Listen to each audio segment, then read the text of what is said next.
Welcome back. I'm Pixel Pete, aka Sad Slime. I'm working on a dating sim with my girlfriend, and she recently finished this map. Check it out. I love it. I love this map, the colors and everything. So I'm gonna go around and kind of like tweak stuff a little bit to help her. And she drew all of this. There's a bunch of cool stuff: books, hair salon, fashion, groceries. There's gonna be mini games in the game, like you're gonna work at this crepe place right here and make crepes and stuff. There's a skate park, food trucks. We got a carnival over here.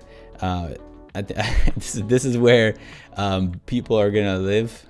Hey Valerie, what's better than saying people are gonna live here? Yeah, this is the residential area, Hartwell Hills.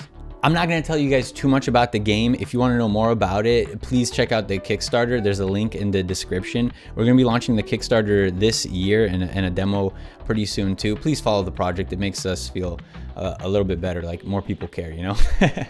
Okay, so in Photoshop, when you zoom out, it looks pretty cool. But I do prefer to work in Aseprite. There's a link in the description, by the way.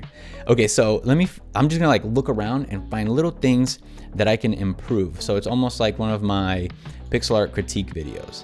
And I'll try to explain why I'm making the changes that I'm making. So for this skate park, something that I think would be kind of cool. By the way, I used to skateboard.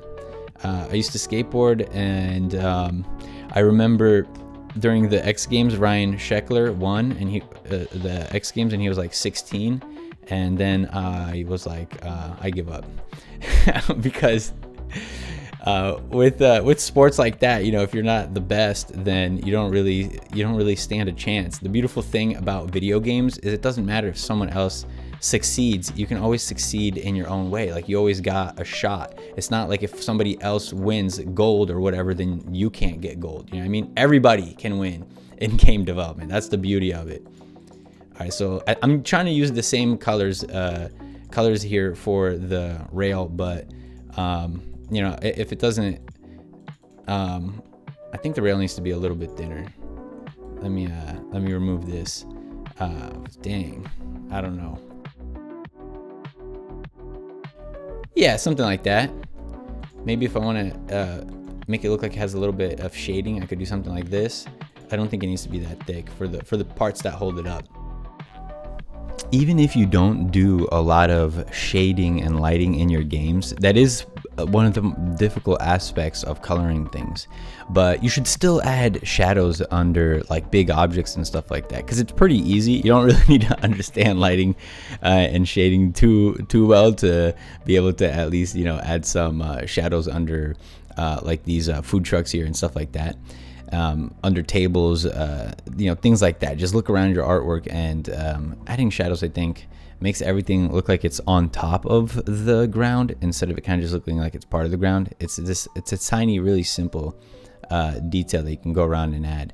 So there's also little things that I'm doing, like adding a bit of sense of depth there. It's like those pillars, they looked good or whatever, but by adding this extra like wall piece that they're underneath or whatever, it adds sort of like layering, right? And it also looks more like there's a little bit more architecture to it. So it's a really minimal detail, but I think it adds a lot to the depth of that.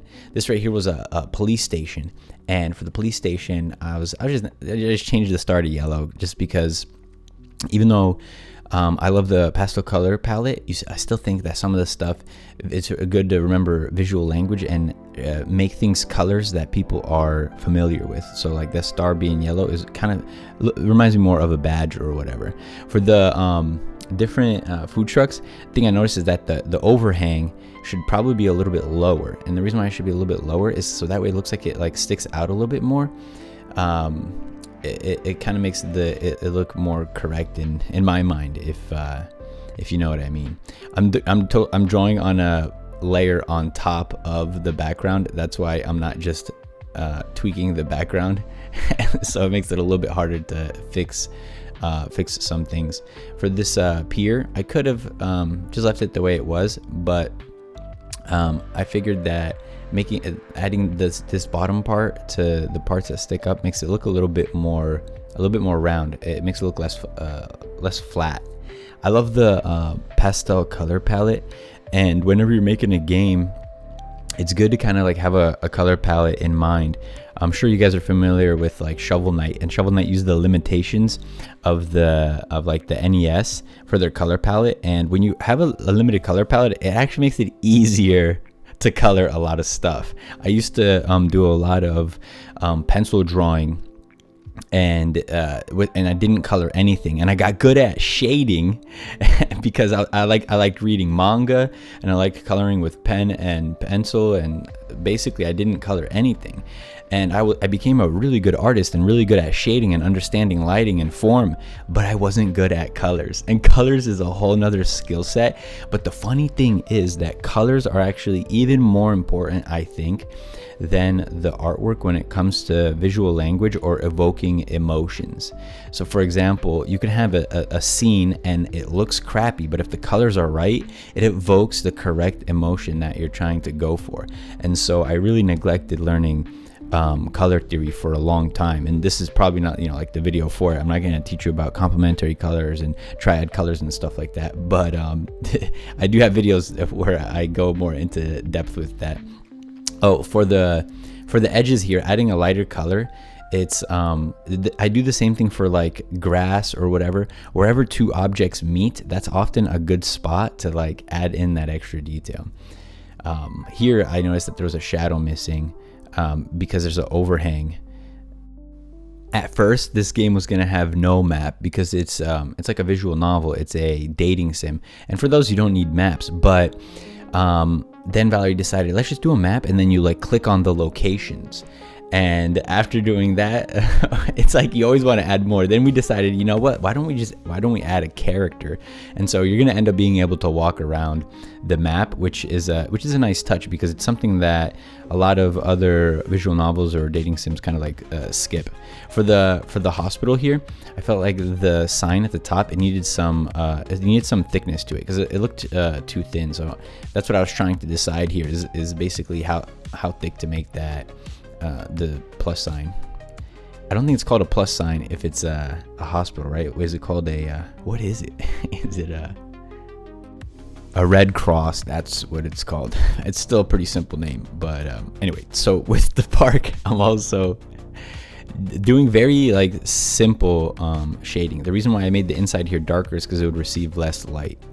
And then for the monkey bars, I think they're pretty cool, and they got this like nice perspective that Valerie did for them. I just felt like they needed to shrink a little bit compared to the scale of some other stuff.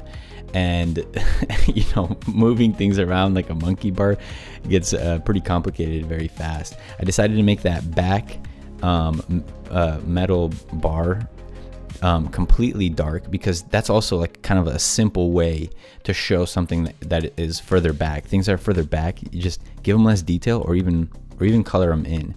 It's really easy to get carried away with adding detail to way too much stuff in pixel art, and people often appreciate simplicity. So it's not even necessary to go the extra mile to make everything overly complicated. If you like the music that's playing, I got good news. That's the music that's going to be in the game. It's kind of like a synthwave theme, a synthwave vibe. It's the type of music that I listen to while I work, especially when I program, because like lyrics make it hard for me to focus. But anyway, so maybe in a future video, I'm going to draw the water coming out of the fountains and show you how to easily animate it.